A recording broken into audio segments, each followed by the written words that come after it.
क्या एक छोटी सी ख्वाहिश, एक छोटी सी दुआ किसी का सारा ईमान जलाकर राख कर सकती है? यही वो खौफनाक राज है जिसे हम आज जानेंगे। सालबा इंतहाई गरीब था। उसके पास पहनने को एक पुरानी चादर के सिवा कुछ न था।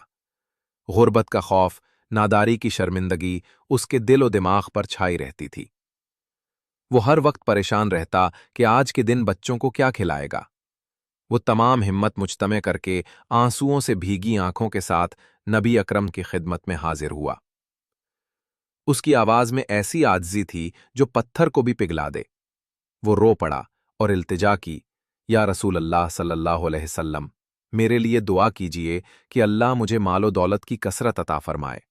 मैं कसम खाता हूं, मैं वादा करता हूं कि मैं हर हकदार को उसका हक दूंगा। यहीं से तकदीर का खेल शुरू हुआ। नबी रहमत सल्लल्लाहु अलैहि वसल्लम ने उसे 2 बार रोका।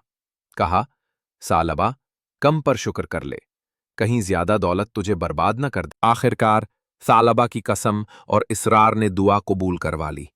मोजज़ा हुआ। उसने बकरियां पालना शुरू कीं और बरकत का ऐसा सैलाब आया कि आप अंदाजा भी नहीं लगा सकते। उसका रीवड़ दिन दुगनी रात चुगनी तरक्की करने लगा। वो रीवड़ मदीना के करीब कहीं नहीं समाया। सालबा को अपने माल की हिफाजत के लिए मदीना शहर छोड़कर एक दूर दराज वादी में डेरे डालने पड़े। अब गौर करें, कामयाबी के फौरन बाद क्या हुआ। सबसे पहला वार सालबा की इबादत पर हुआ। जुमा की नमाज तो दूर, अब वो बाकायदगी से मस्जिद नबवी में भी नजर नहीं आता था। वो अपने माल की गिनती और देखभाल में इतना मसरूफ हो गया कि अल्लाह के घर का रास्ता भूल गया। उसकी दौलत ने उसे अल्लाह के घर से दूर कर दिया था। याद रखें, जब आपका माल आपकी इबादत में रुकावट बनने लगे तो ये बर्बादी की पहली निशानी होती है। ये सिर्फ शुरुआत थी। मौलदारी का 1 साल मुकम्मल हो गया। ये वो वक्त था जब सलबा को अपने वादे के मुताबिक ज़कात अदा करनी थी। नबी सल्लल्लाहु अलैहि वसल्लम ने कासिद भेजा कि जाओ, सलबा से ज़कात वसूल करके लाओ। ये सिर्फ माल की अदायगी नहीं थी, ये ईमान का सबसे बड़ा इम्तिहान था। क्या सलबा अपने नबी सल्लल्लाहु अलैहि वसल्लम से किया गया अहद निभाएगा?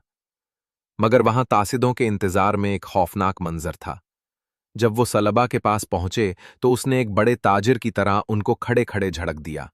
बोला, ये ज़कात नहीं, ये तो जजिया है, वो टैक्स जो गैर मुस्लिम देते हैं। ये मेरे माल का टैक्स है, मैं हिसाब खुद कर लूंगा, तुम जाओ। 3 खौफनाक गुनाह एक साथ हो गए: वादा खिलाफी, गुरूर और अल्लाह के हुक्म का इनकार। जब कासिद वापस आए और ये खबर सुनाई तो नबी अकरम सल्लल्लाहु अलैहि वसल्लम गम से कांप उठे। आपके मुबारक होंठों से सिर्फ एक जुमला निकला, सलबा हलाक हो गया। ये जुमला सलबा के दुनियावी और उखरवी अंजाम का फैसला कर चुका था। सालबा को अपने गुनाह की शिद्दत का एहसास हुआ। उसके दिल पर जैसे कयामत टूट पड़ी हो। वो अपने माल के ऊंट लेकर भागा, रोता हुआ मदीना पहुंचा और नबी के कदमों में गिर गया। वो मुआफी मांग रहा था, गिड़गिड़ा रहा था। उसने हर चीज देने की पेशकेश की, मगर अब बहुत देर हो चुकी थी। नबी ने फरमाया, सालबा, अल्लाह ने मुझे मना कर दिया है कि मैं तुम्हारी ज़कात कबूल करूं।